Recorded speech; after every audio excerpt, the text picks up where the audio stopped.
हम ब्रज के सबसे ऊंचे पॉइंट मानगढ़ की पहाड़ी पर खड़े हैं, मान मंदिर की छत पर। हम बाबा महाराज से पूछेंगे कि ब्रज की पहाड़ियाँ और इनका महत्व क्या है। बाबा, ये चारों ओर ये पहाड़ियाँ जो हैं, इनका क्या कोई विशेष धार्मिक महत्व है? ये ब्रज में जो मुख्य 3 पर्वत हैं, ये तो ब्रह्मा विष्णु शिव हैं। यहाँ जहाँ खड़े हैं हम, ये ब्रह्मगिरी पर्वत है। ब्रह्मा जी ने तप किया था, पूरा ये कृतयुगस्यान्ते ब्रह्मणा प्रार्थितो हरि ममोपरि सदा त्वं रास क्रीडां करिष्यसि। तो भगवान ने प्रकट होकर के कहा कि ततो ब्रह्मन् ब्रजम गत्वा वृषभान पुरे स्थितः पर्वतो भवसि त्वं ही मम क्रीडांच पश्यसि। पहले भी उन्होंने तप किया था, सफल नहीं भये। ये पद्म पुराण और वराह दोनों स्थल पर ही प्रमाण आता है। फिर भगवान ने उनको कहा कि तुम जाओ, ब्रज में चले जाओ। और ब्रह्मा जी ने कहा ब्रज तो बहुत बड़ा है, बोले वहाँ बरसाने में चले जाओ। तो यहाँ जो पर्वत बने हैं ब्रह्मगिरी पर्वत हैं, ये चोटियाँ ब्रह्मा जी का मस्तक है। ये नंदगांव जो है, ये शिव जी नंदीश्वर हैं। स्कंद पुराण में आता यत्रा हम पर्वतो भूय बलकृष्ण सुते नमः। हे यशोदे, मैं यहाँ पर्वत बन करके और तुम्हारे लाला के चरणों की प्राप्ति के लिए मैं हूँ, तो नंदीश्वर पर्वत कहते हैं। विष्णु रूप साक्षात श्री गिरिराज जी है।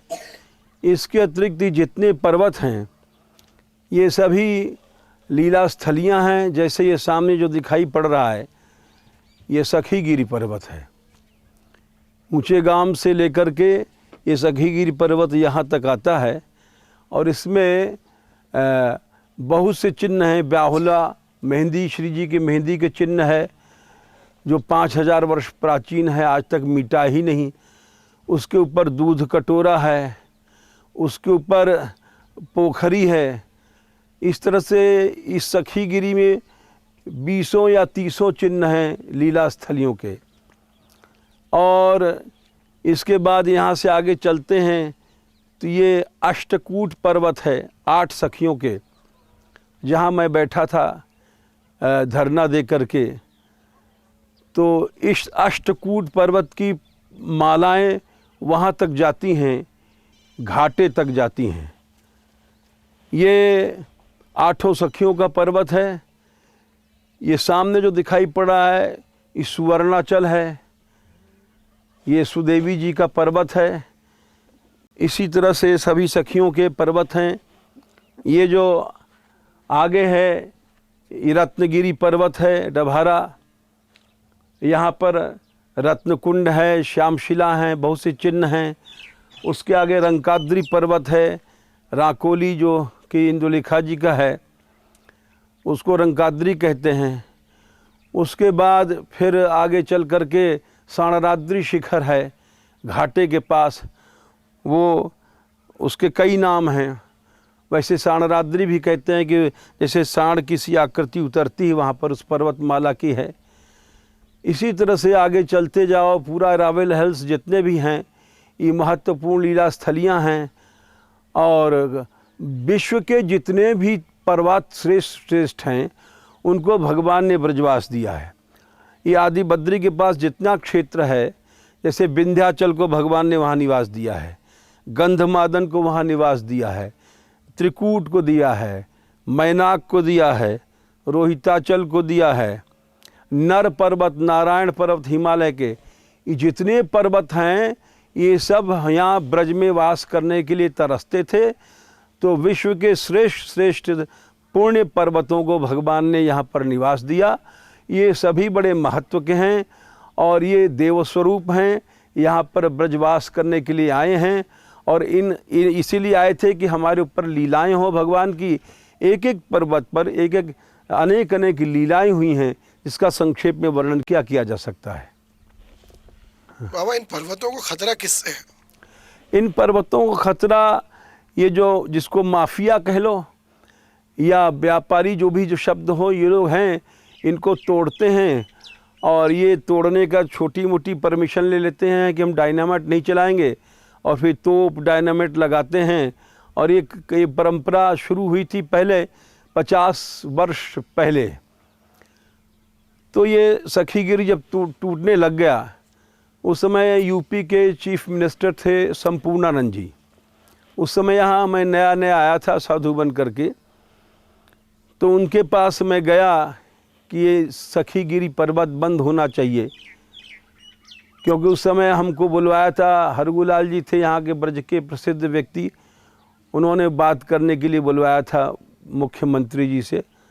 तो मैं जब उनके पास गया तो बोले आप इस पर्वत को बंद करना चाहते हैं कि इसीलिए, हमने कहा ये धार्मिक महत्व है।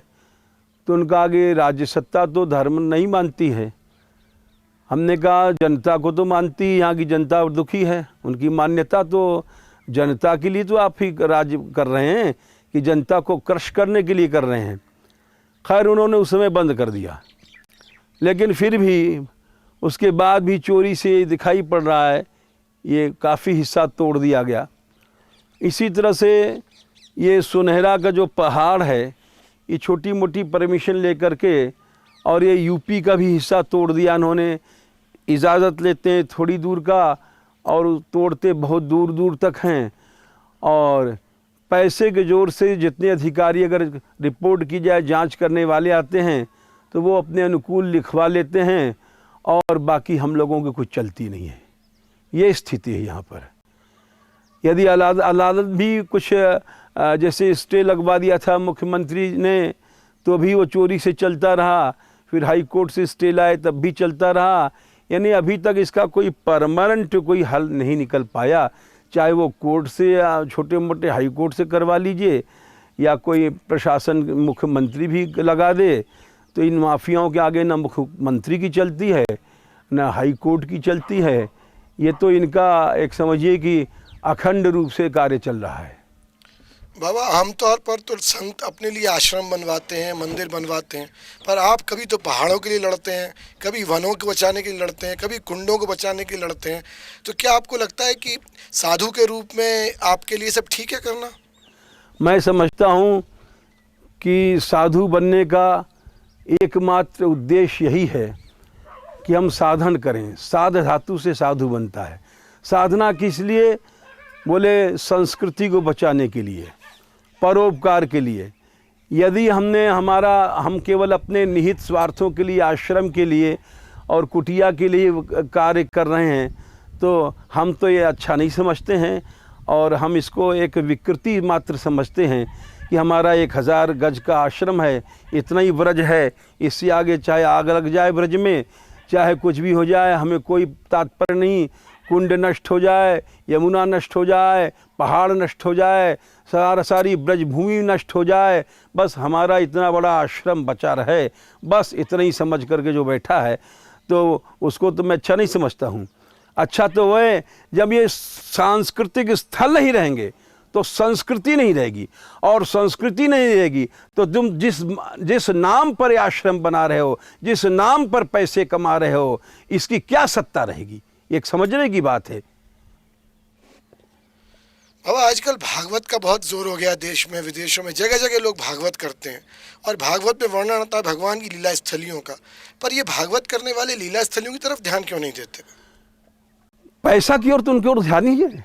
मुख्य जो उनका अचीवमेंट है पैसा है। उनको न ब्रज से तात्पर्य है, न ब्रज के स्थलों से तात्पर्य है।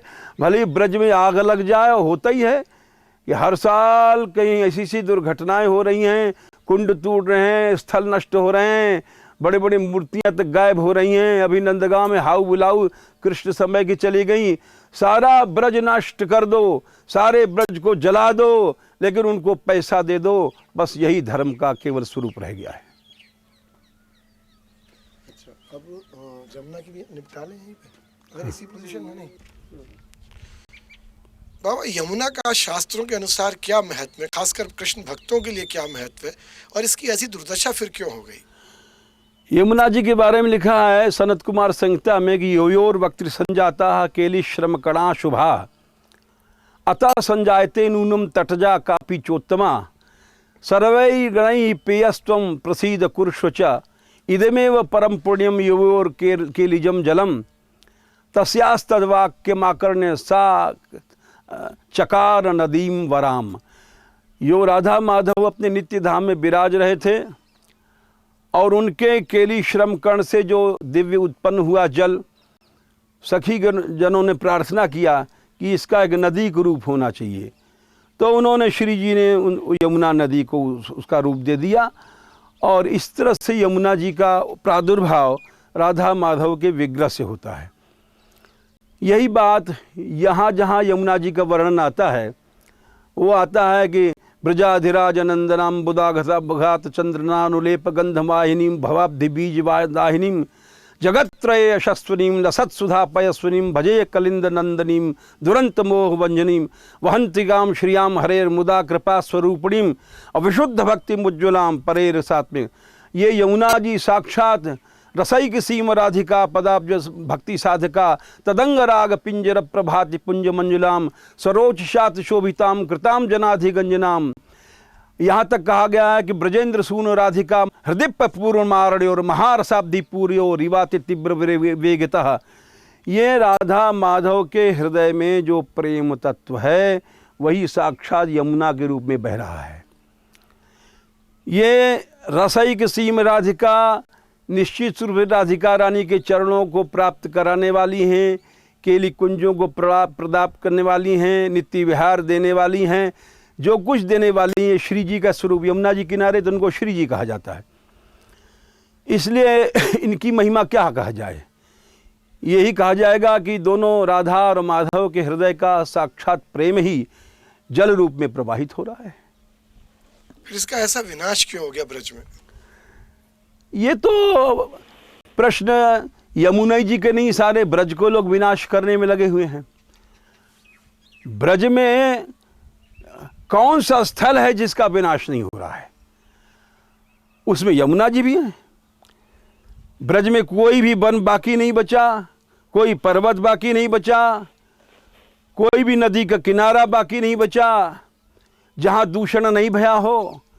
और यमुना जी की ये दुर्दशा है कि जो यमुना जिसके बारे में कहा गया है कि वे नित्य वहंती राधाया कुछ कलश काश्मीर रजम हो, यहाँ निरंतर राधिका और माधव का अंगराग बहता है जिस जल में, जिस जल के भीतर ब्रजेंद्र ब्रजाधिराज नंदनाम बुगा भगात्र चंदना नुलेप गंधवाहिनी, निरंतर राधा माधव के अंगों को अंगराग या चंदन इत्यादि ये सब बहता रहता है। उसी यमुना को गटरों से इतना दूषित कर दिया गया, मलमूत्रों की यानी कितनी नदियां उसमें मिलाई गई कि आचमन नहीं ले सकते आप।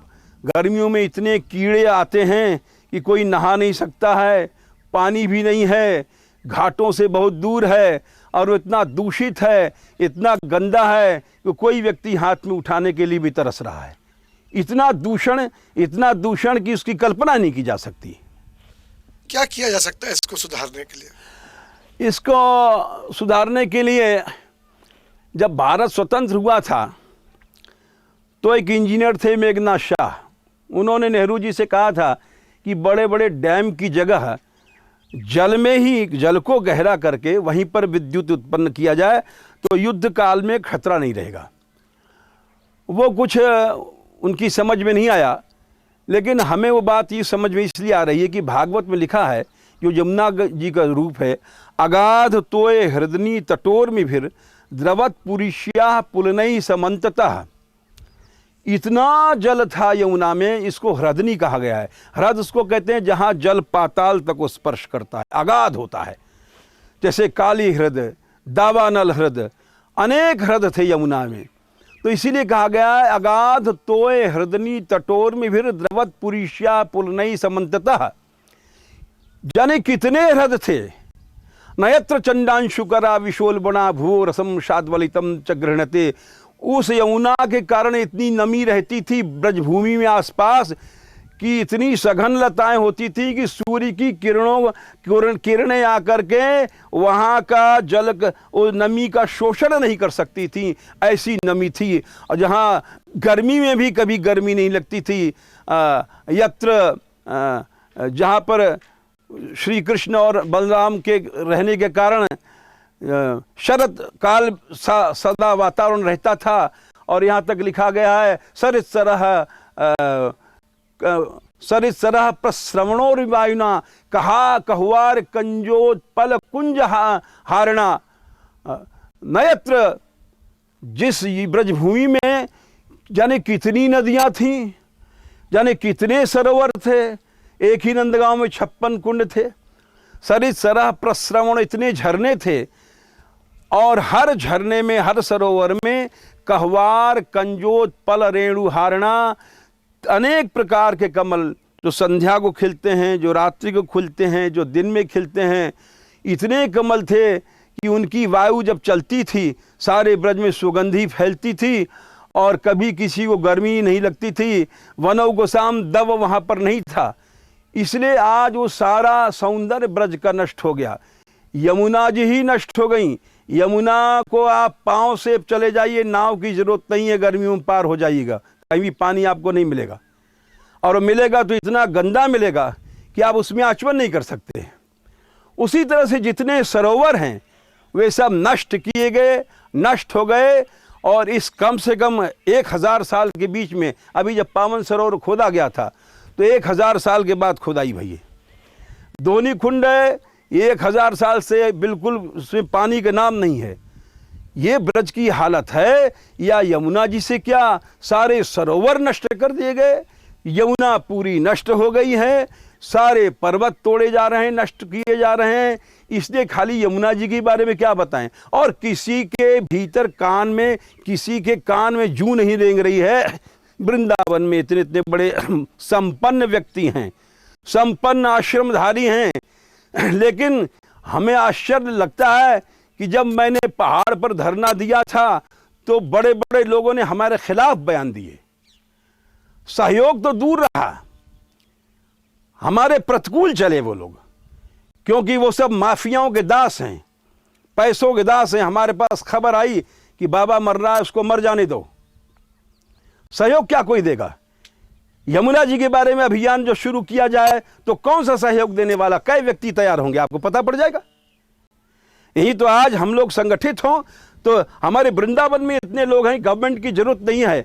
करोड़ों अरबों रुपए तो थोड़ी देर में हम लोग कर सकते हैं। उस यमुना को गहरा किया जाए, जैसे भागवत ने लिखा है कि हृदनी बनाया जाए, उसको इतना गहरा किया जाए कि वो साल भर तक पानी भरा रहे, अगम में पानी रहे।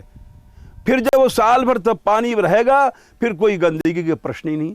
अनेक बड़ी बड़ी झीलें हैं, सरोवर हैं, तो क्या उनमें कोई गंदगी होती है। और आज तक कोई उसमें जब पैदल चले जाइए, गहराई है ही नहीं यमुना में।